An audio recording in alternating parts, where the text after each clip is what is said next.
Hi, I'm Saher Alqaisi, and I have read through the HFC Academic Integrity Policy, and I will follow the HFC Academic Integrity Policy by not using other resources when not allowed to, or using AI unless the professor allows it. I understand that if I go out of my way to cheat through an assignment, that it will lead to failure in the particular course as stated in the syllabus, which is important, which I and other students should take this seriously. This could lead to being dismissed from the college for 2 academic years. Therefore, I will follow the HFC academic integrity policy with complete honesty. For question one, my favorite show is definitely Attack on Titan because the plot is just chef's kiss.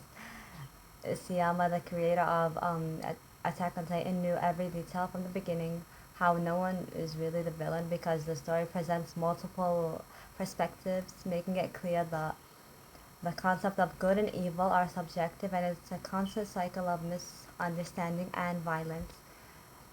Question two. The book I chose is Save Me an Orange by Haley Grace. On page 53, she says, "You told me you were a bad idea. We would never work. We would be impossible. But I love challenges, and I told myself I would die before I lost this one. Maybe it's the God complex in me, thinking that I can fix everything that has been broken. Can love someone into can I love someone into loving me?" This correlates with page 301 in the text, the topic Love Through the Lens of Attachment Theory. It talks about how anxious and ambivalent babies are overly clingy. They are afraid to explore the toys and angrily inconsolable with their caregivers when their caregivers arrive. Now think of your own romantic relationships or the relationship of your family members, friends. Wouldn't these same attachment categories apply to adult romantic love? These align with each other because in Save Me an Orange, when the author says they die before losing someone, it shows anxious attachment where people fear being left and try too hard to keep the love even when it's hurting them. In chapter 10, section 3, Finding a Career, it states that almost every teenager dreams of going to college and having a high paying career. This tendency it aims to appear regardless of the gender, social classes, rich, poor, male, female, doesn't matter. It just aims them, and they get scared and they think they have to figure out something right away. For Save Me an Orange, page 43, she talks about how people ask her what she wants to be when she grows up. Like they ask her, they think they are looking for something tangible like a teacher or a psychologist or an accountant, but she said, "When I grow up, I want to be kind regardless of all the bad things that have happened to me in my life. I am not those bad things." All she looks forward to is just to be kind. She's not thinking about careers. In chapter 10.10, section 2, Constructing an Identity, the Identity Statuses in Action, Marcia believes that as teenagers get older, they pass from diffusion to moratorium to achievement. Who thinks about adulthood in ninth or 10th grade? At that age, your agenda is to cope with puberty. You test the limits. You sometimes act in ways tailor-made to undermine your adult life. This correlates with the book because in the book Save Me an Orange, she says somewhere deep inside of your heart, the younger version of you created a home and will always live inside of you. So go outside and sit in the sun, call an old friend, or share an orange with your best friend. If you choose to do one thing today, choose life. Live a little while longer. Live for the little kid inside your heart who didn't know it would make it past 16. This correlates because she's thinking about her younger self. Connects to Marcia's idea that teens go through confusion and test limits before figuring out their identity. Question 3. Describe the two most important ideas that I learned throughout this whole course. I would say the first most important thing is in chapter 10, page 285, Marcia's identity statuses. It talks about how many teens drift towards adulthood with goals. It made me realize that it's normal to feel that way and there's nothing wrong with you. You don't have to have something in mind.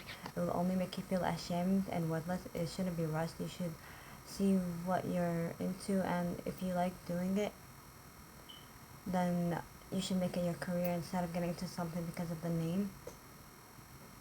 Like some people say, "I want to be a doctor." Do you really want to be a doctor, or are you just doing it to make your parents proud? Another thing that I learned is from chapter 10, page 294, top the topic is called being in college. It talks about how it's been applied, that the only purpose of college is to find a career, but with the survey they did, most U.S. college graduates disagree and say that the main value was to help them grow intellectually and personally, which made me shocked because I thought getting into college I should have a career in mind or I'm just wasting my time. But to be honest, the positive side is at least I learned many things and opened to many things and got to discover so much. Question 4, I would definitely say chapter 9, section 2, page 263, the topic which teen thrive, and it talks about how the teens that thrive are the ones that are nourished by their parents in their talent. They get flooded with support, and honestly I can see that because my parents supported me in drawing since I was 5, and I've gotten so much better at it because of their support and encouragement. Another thing that I learned was about eating disorders. Chapter 8, section 2, page 239.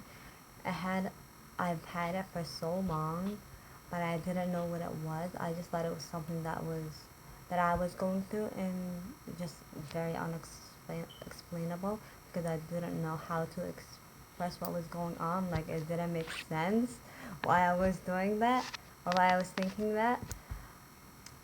I like how it described the many types of eating disorders because I didn't know there was many kinds.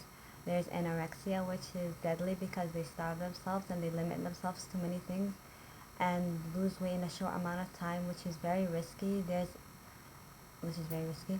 also bulimia, which is binging on food then vomiting it so you don't gain weight, but you got to enjoy it before you take it out of your system.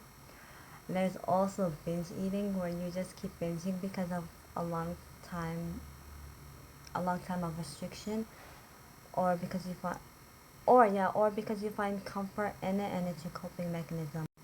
For question 5, it's not really a feedback, but it's just when I see the discussion assignment, I get so overwhelmed because there's so much to read. But when I do the assignment, I think, oh, it wasn't that bad. And for question 6, I will submit my notes that I'm reading from on Hotmail and I will send it as soon as I upload this video. Thank you so much.